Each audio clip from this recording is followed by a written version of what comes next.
Yeah. Thank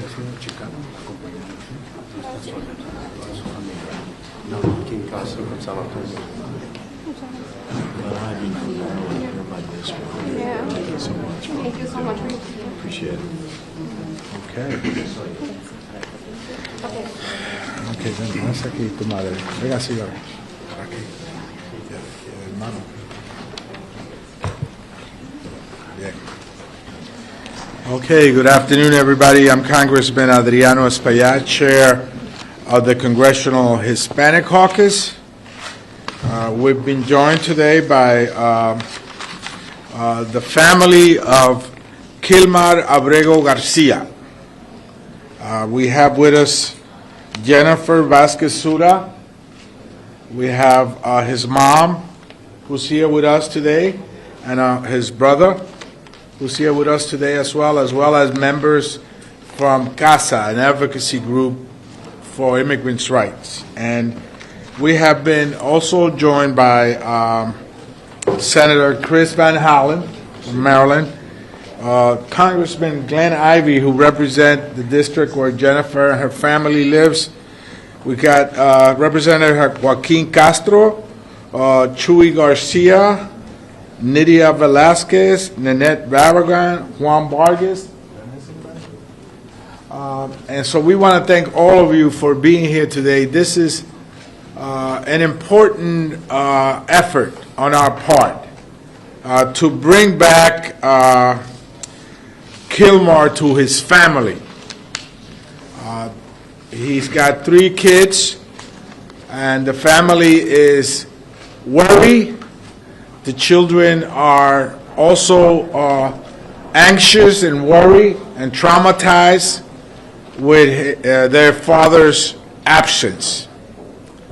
This is someone that has not broken any laws whatsoever, has been legally here in the United States of America, and was, in my opinion, kidnapped and sent back to El Salvador to a Salvadorian prison. And so we are concerned and we're demanding that he's brought back to his family.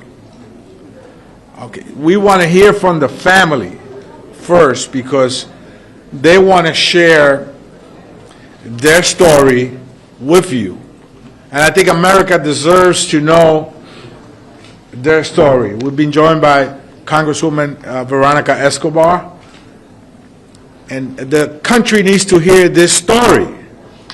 This effort against immigrants is not just against someone that maybe committed a violent crime and went to court and was found guilty. This has impacted people that are legally here, including U.S. citizens. U.S. citizens that don't fit the profile are also being scapegoated.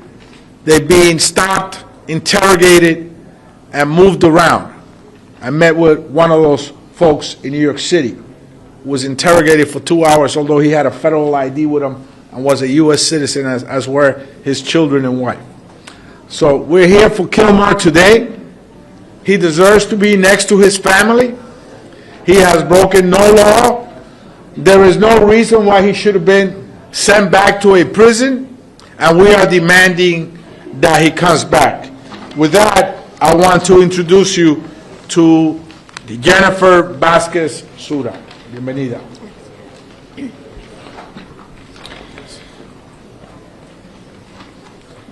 My name is Jennifer.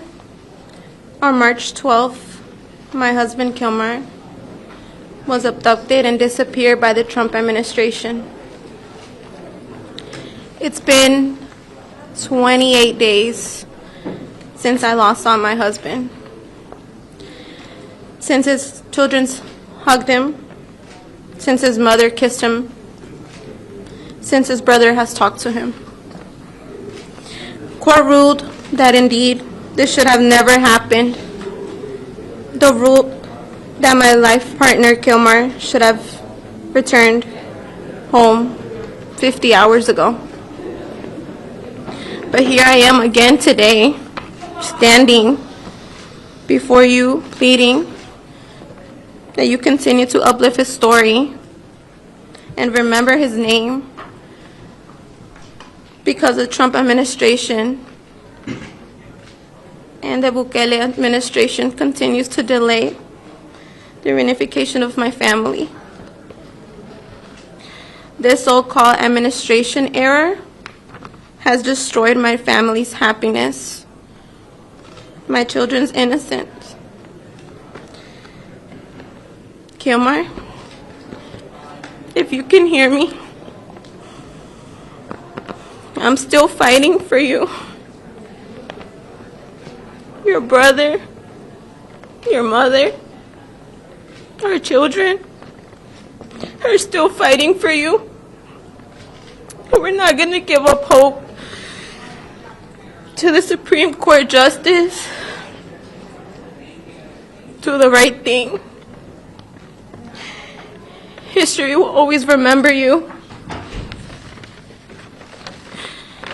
To everyone at home who can still hear my voice and are fighting for the return of their loved ones, keep fighting for Kilmar and all the Kilmars out there. Let Kilmar's word inspire you. Si tú eres fuerte, yo seré fuerte. The administration continues terror attacks will not keep us silent, ever. Thank you to CASA and our attorneys and all the members of the Congress for standing here today and all the effort in fighting back for my family and all the immigrant communities. Thank you.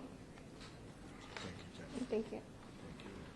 Gracias, Jennifer. Estamos aquí para la familia de Jennifer, la madre de Kilmar que está con nosotros, su hermano, sus hijos que lo esperan en su casa. Kilmar no ha violentado ninguna ley. No hay ninguna razón legal por cual él se debe de encontrar en una prisión en El Salvador. Él debe estar al lado de su familia y sus hijos, su mujer y sus hijos. And families that are split are vulnerable. They face great challenges. And a collection of split families make a weak nation. Our nation is strong when the families are together. And so we're here to support that concept. And we're going to ask now Senator Chris Van Hollen from Maryland to come up and say a couple of words. Well, thank you, Congressman, and thank all the members of the CHC and the members who are here and all of you. And to Kilmar's family, to Jennifer, his beloved wife, to Cecilia, his mother, to Cesar, his brother. We are with you in this fight for justice, and we demand that Kilmar be returned home now. What has happened here should never happen in the United States of America. This is a person who was here legally. He was a steel worker. Congressman Ivey and I are proud to represent him and his family in Maryland. And he was whisked off without any due process and is now in a torturous and treacherous jail in El Salvador. This is something that is so reprehensible that we will fight back in the courts, and we'll fight back in Congress, we'll fight back in our communities. But right now, of course, this is in the courts. And I am heartened by the fact that, as you said, Jennifer, a Maryland judge, federal district court judge Innes, found, and I quote, "There were no legal grounds whatsoever for his arrest, detention, or removal." She went on to say, "His detention appears wholly lawless." Lawless. The judge pointed out, and again I want to quote, particularly to Abrego Garcia, "The risk of harm shocks the conscience." because of the dangers he faces every day in that El Salvador prison. And the Trump administration is lying. J.D. Vance lied through his teeth when he said that Kilmar had been convicted of a crime in the United States. Absolutely false. And the Vice President of the United States should apologize to the family, and he should do it now. We also continue to hear lies from the administration, and I will point out when the government's lawyer admitted in court that Kilmar had been accidentally disappeared, the Trump administration put that lawyer on administrative leave. They punish people who tell the truth, and they reward people who lie. And so all of us need to make sure that we stand together at this time. And I just want to say again to the family, we will work with you to make sure justice is done, that Kilmar comes home. And I want to thank you also for coming forward, to have the courage to do it. And when you do that, you embolden others, because as you know, it's not just Kilmar, and it's not just your family. We are seeing people being disappeared across the United States. In some case, they're visiting students. In some case, they're other people who are legal immigrants. And what you're doing is standing up, yes, for your family and for your kids and for your husband, but you're also standing up for all those other people right now who are under threat from a lawless administration, and that's why we all stand with you. And I know that we will prevail. Justice has to prevail, because I'm not. The Trump administration looks like more and more of a police state every day, and that's a country that none of us recognize, and we're all fighting for the country we love. Thank you, Congressman. Sí. El vicepresidente J.D. Vance es un mentiroso cuando dijo que Kilmar había cometido un delito. Una jueza del estado de Maryland dijo que el arresto de Kilmar era un acto ilegal violentando el Estado de Derecho. Kilmar es un trabajador de la construcción y apoya financieramente, moralmente a su familia, y por eso estamos aquí. Now we're going to hear from the representatives of the Kilmar families. Is Glenn Ivey from the state of Maryland. Thank you very much to the family. I thank you for being strong. You're making a huge difference here, as Chris pointed out. Let me get this straight. The government admits that they made an error. The lawyer who comes into court agrees with that and acknowledges it, and we know that that was bothering the Trump administration because they punished him for having said the truth when he was in court. But then they go to the press conference room and engage in character assassination and lies. I think it's time for them to put up or shut up. Bring him back. Let's get him in court. Have the day in court. The Supreme Court's had some rulings that came out where the Trump administration is pretending like they're ruling in their favor. But every ruling so far has said, you get a day in court. Let's have the day in court. And I think if we get that chance again, it'll be just like the lawyer that's on suspension right now. They'll have to acknowledge they lied about his character. They attacked his character wrongly. We'll have to point out to them, too, the sheet metals, he's working. He's here in the community. He's following the court order that he was under at the time. And instead of doing that, they're trying to leave him in a prison in El Salvador with the gang that he said that he needed to get away from. They sent him to the most notorious prison in the Western Hemisphere. It's shocking, it's horrible, it's tragic, and it needs to change immediately. So we stand with you in support. We're going to keep fighting for you, with you, and I hope that sooner or later the rule of law will prevail and we'll win this case and he'll come back. Thank you so much.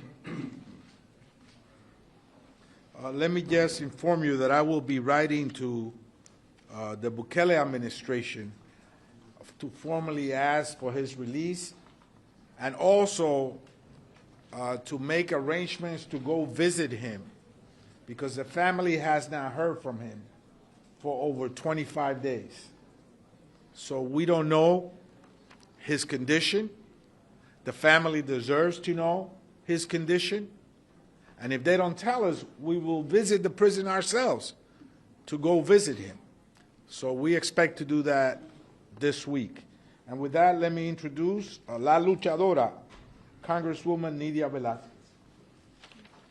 Thank you, Espaillat and Jennifer. We want for you to know, and your family, that you're not alone. We'll be with you until the end when we bring your son, your husband, home where he belongs. There has been widespread outrage since Kilmar's disappearance. And in response, the Trump administration has thrown around vague claims about his character. They haven't produced a shred of proof.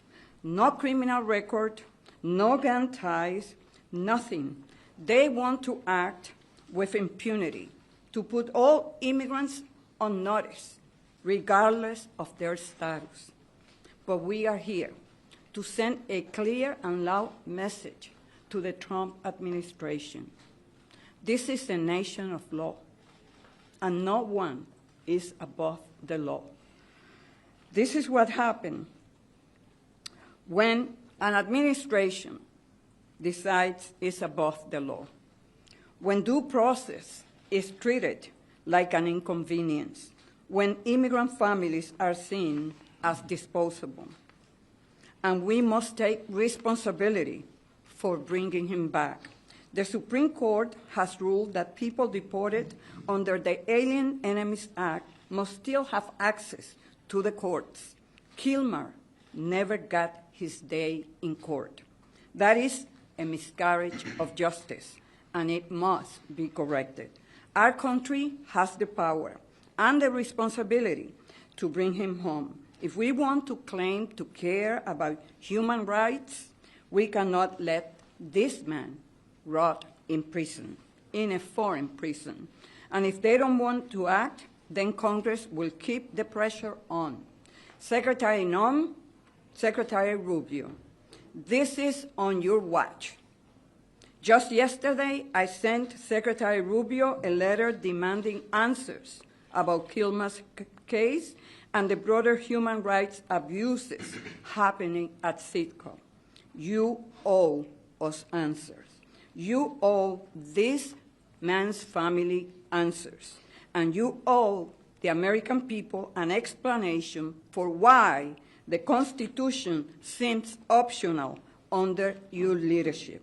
We will not stop until Kilmar is home. We will not stop until there is justice. Thank you very much. Thank you. Now we will hear from Congressman Joaquin Castro.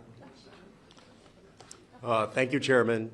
Thank you also to my colleagues who are here to call attention and to demand that Kilmar Abrego Garcia be brought home. To his family, I send my support. Kilmar was a working man, a husband, a father. There's something that he was not, a criminal. Kilmar is not a criminal, and he had every legal right to be in the United States. His story and his fate are a cautionary tale for every single American.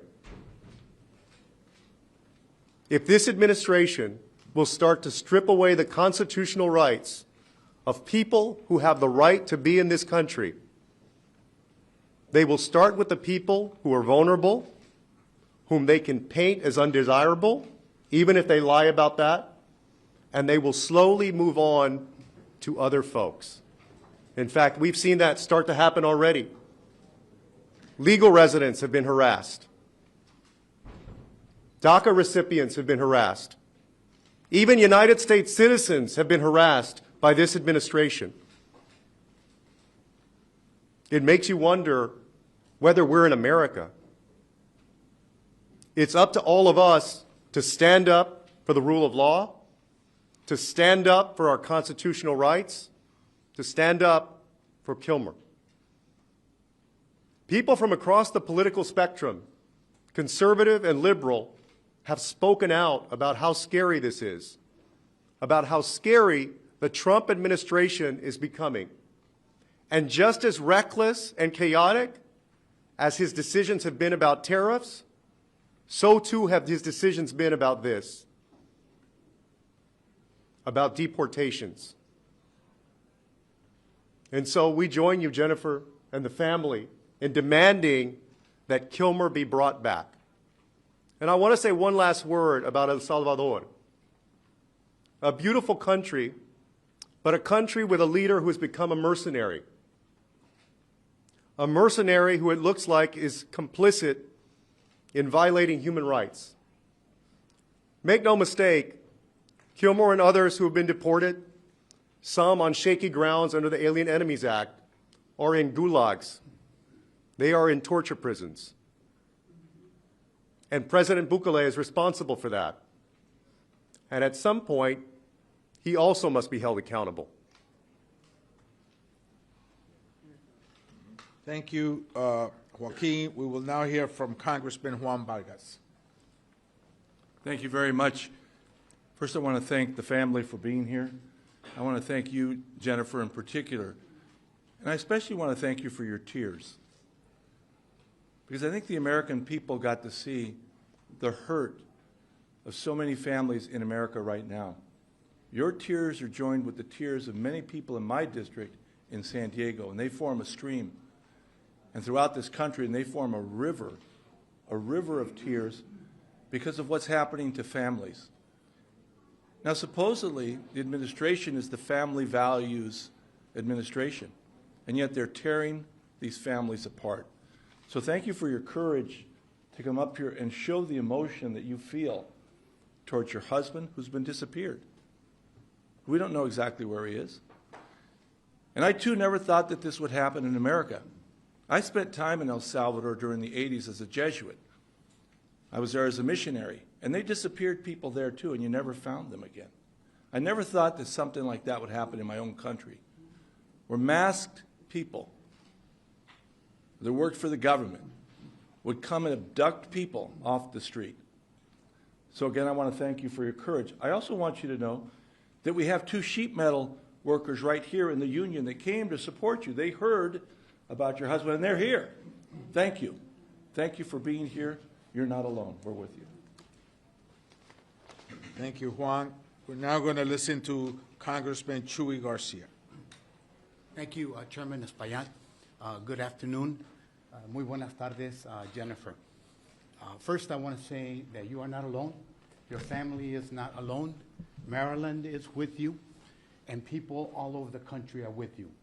I am here today because I want to help put an end to this travesty where people who are doing good by taking care of their families, as Kilmar was kidnapped and winds up in a heinous prison in Central America, in El Salvador. And the question here for all of us is, who will it happen to next? And the press ought to be thinking, could it be one of them soon if they publish things that are true that are not satisfactory to this administration? That is really the question, because we are on a slippery slope. We've seen someone taken from the street, and we've seen people in my district nabbed off the street as well and deported without any probable cause, without an arrest warrant, just randomly. Without a doubt, there's racial, ethnic profiling going on. We're here today because we care about the Constitution. But as importantly, we're here because we believe in family reunification. And we want this nightmare to end, and we want to prevent further nightmares from happening. That only happens when the Constitution is respected, when there is due process, and when you follow the law. Esta tarde acompañamos a Jennifer, a la mamá de Kilmar también, para decirle que no están solos, que tienen amigos y aliados a través de la nación, que lo ocurrido aquí, este secuestro, no debe repetirse, aunque se ha visto en muchas partes de la nación. Esta es una violación de la ley y de la Constitución. Es un ejemplo más de la crueldad de la administración Trump, que este viernes hace vigente la proclamación, la orden ejecutiva que crea el registro, una de las medidas de la invocación de los enemigos extraños que ha invocado este presidente. Por eso hay que frenarlo, pero por hoy estamos aquí diciéndole, queremos que esta familia sea reunida. Gracias. Thank you, Chuy. We're going to listen now to Congresswoman Veronica Escobar. Thank you, Chairman, for bringing us together. And to Kilmar's wife and brother and mother, our hearts are with you completely, and we are going to stay with you until he is home. But I want to speak to the American people so that they understand why it's important that they stand with us. The Trump administration and many of our Republican colleagues are working hard to dehumanize immigrants, to make Americans believe that immigrants are not worthy of due process, that they are not worthy of protections under the law, and that they are not worthy of a fair shot. Nothing could be further from the truth. And the minute that we as Americans allow this dehumanization of immigrants, it dehumanizes us as well.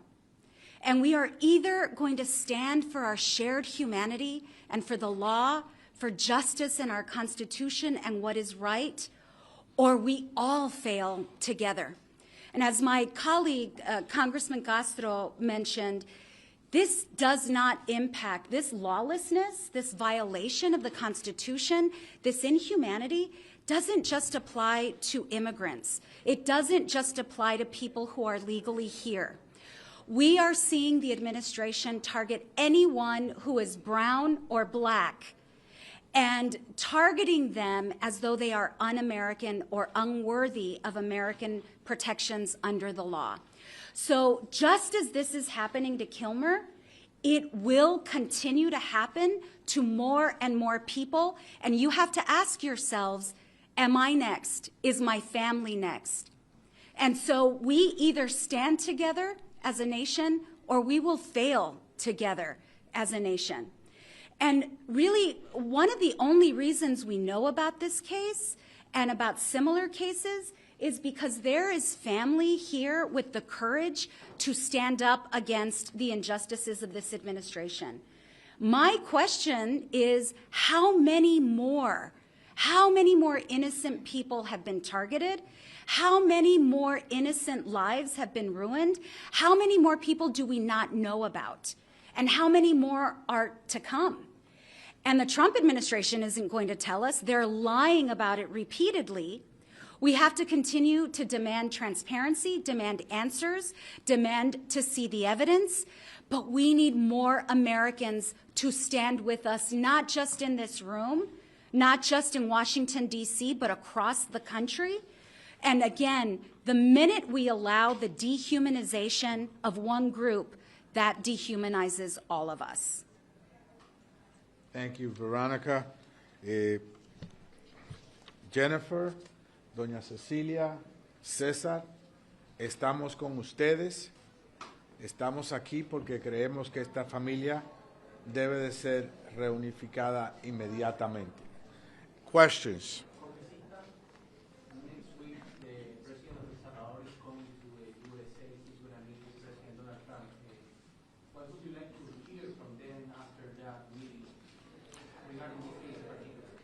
As I said earlier, I will be writing to President Bukele to formally ask for the release of Kilmer, and we also want to know his condition. So I would also be asking to see if myself and those that want to join me could travel to go visit him there. But, when he comes next week, I hope I have an answer before his visit here, and if I don't, then I will ask him again. Right here. Congresista, la administración Trump dice que la evidencia no la muestran porque es un tema de seguridad nacional. Nosotros no la podemos ver, pero ustedes como miembros del Congreso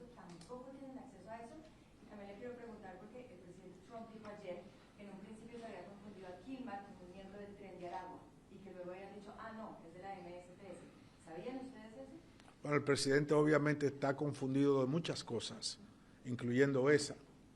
Y entendemos de que Kilmar, aquí está el sindicato al cual él pertenece, de trabajadores de construcción, de construcción smart, inteligente. Él es un hombre de trabajo, no tiene récord criminal. Fue secuestrado prácticamente y llevado a una prisión en otro país, en El Salvador. Y no sabemos su estatus, no sabemos sus condiciones actualmente. El presidente se confunde diariamente de todas las cosas, incluyendo los aranceles.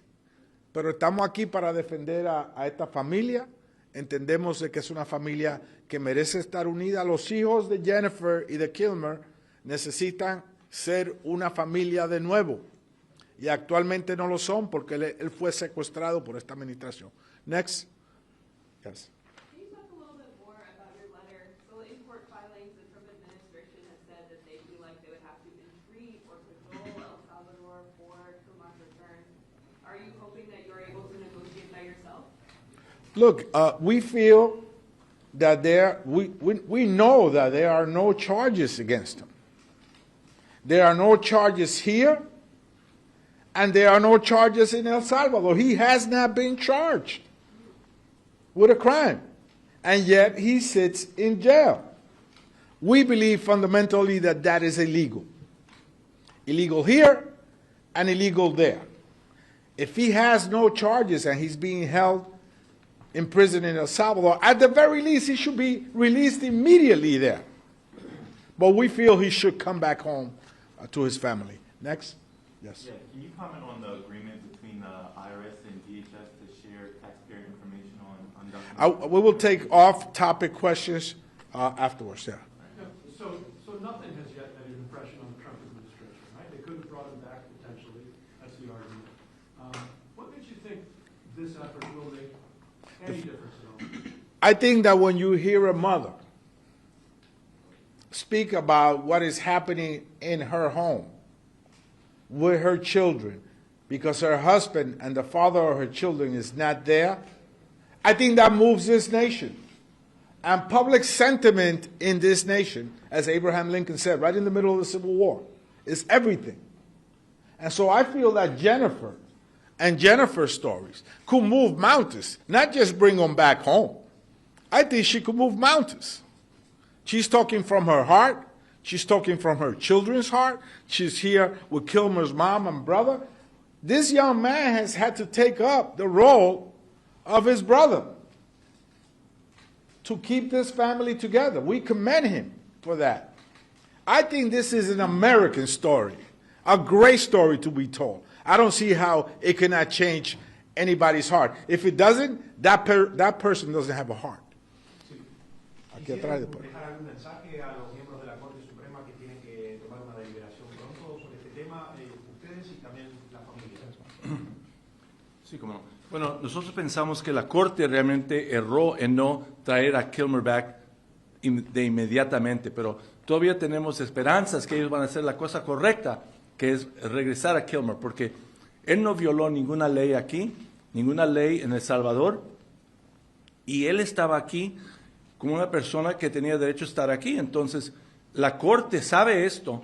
Nomás dijeron, bueno, no lo vamos a hacer de un modo tan pronto. Lo hubieran hecho mejor, pero ahora tienen la oportunidad de corregir eso y traerlo para atrás. Y eso es lo que estamos exigiendo, que traigan a Kilmar para atrás, para que esté aquí con su familia. Kilmar necesita estar aquí con sus hijos, con su esposa, con su mamá. Y yo creo que lo más poderoso que vimos este día realmente fue las lágrimas de una madre, de una esposa. Eso creo que es lo que va a cambiar a los corazones de muchos americanos para ver cómo están sufriendo la gente sin sentido, sin justicia. Y por eso esperamos que también la Corte tenga un corazón y haga las cosas correctas.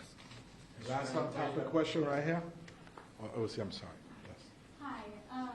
So you've already mentioned a few things, but is there anything else that you guys, Democratic members of Congress, can do to pressure the administration or get answers for the family? And then a quick follow-up, just that, have you made any attempts at this Well, there are three avenues that we are taking, not just for this particular case, but for all other cases, which is one, in the courts, and of course, this was already taken up by the Supreme Court, and we're waiting at any moment for a decision on their part. And CASA has been leading the legal fight. Perhaps you want to say, would you like to say something about the court case? If they're sure. Yeah, please. Sure. I think many of you know. I'm a Frimpong. I'm CASA's legal director. And so as just said, honestly, we are expecting a decision any moment now. It could be today, tomorrow, right? All filings, all evidence has been submitted to the Supreme Court. And so we are waiting for a final decision as to whether or not they will order that Kilmar come back home or not. I think, again, many of you know the Trump administration's main argument right now is that they don't have the power to bring him home, right? Their argument is that this is a Salvadoran national in a Salvadoran prison in the country of El Salvador, and so they don't have power over that. But we know the truth, right, is that really what's happening is that these are U.S. detainees in the custody of the U.S. government, and the U.S. government is simply like renting space in that prison to hold Kilmar. And so they can at any moment ask for Kilmar to come back, and there's been no indication whatsoever that they have made any attempt to try to bring him back. Thank you. I mean, that's one avenue is the legal way. Legislative and budgetarily, we'll have a couple of cracks at that as we move forward in this session. And then finally, we're going to organize a community. So these are the three avenues that we're taking: legal, legislative, and budgetarily, and then organizing our community. Last question right here. You expressed an interest in going down to El Salvador. Obviously, Congress is out the next 2 weeks. You said that you want to have some diplomatic talks first, but what's your timeline for that? When are you thinking about going down there and really, we will write to President Bukele immediately, and we will try to get a phone call with him and express an interest of going to El Salvador to visit Kilmar, to ensure that he's healthy, he's safe, and sound as quickly as possible. He's scheduled to be in Washington, I think, on the 15th? The 14th. And if we don't get a response by then we'll ask him when he's here. Off-topic questions, you have one? Yeah, back to what I said earlier, can you comment on the agreement between the IRS and DHS? We feel that IRS information is confidential information. It should not be shared with anybody. I don't see them sharing Elon Musk information with the U.S. Congress. Why should they share Americans' information with law enforcement? And I saw you guys sent a letter. That's correct. We sent the letter. And what exactly do you want them to do? Well, I mean, right after we sent the letter, they ruled against it. So we're not encouraged by that, but we will continue that fight. Thank you so much, everybody.